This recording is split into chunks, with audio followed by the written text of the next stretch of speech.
qui venerdì 11 maggio per la finalissima di Talenti Emergenti. Siamo qui con il primo giudice di questa sera e la prima volta di Miki Petillo. Ciao Miki. Ciao, buonasera a tutti, ciao a tutti i lettori di Street News. Allora, questa è la prima volta di Miki, quindi vogliamo sapere, la prima volta di Miki qui al Talent, ma non la prima volta come giudice. Quindi vorremmo sapere qual è la cosa che ti porterai di questa esperienza?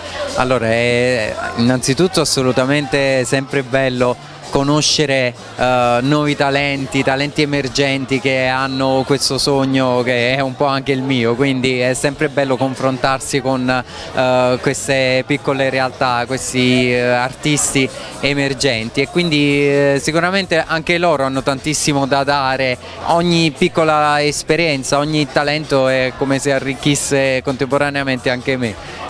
Tu infatti sei un cantante, quindi vogliamo sapere, dato che sei molto vicino a questi talenti di questa sera, vogliamo sapere qual è la qualità di cui hai bisogno per poter far sì che il tuo talento emerga.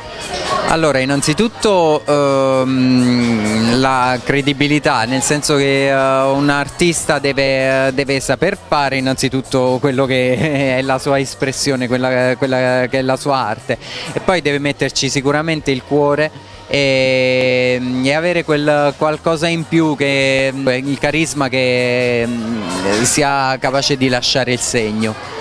Invece adesso, dato che tu questa sera sei come giudice, però sei anche nei panni di cantante, perché tra poco uscirà il tuo nuovo CD?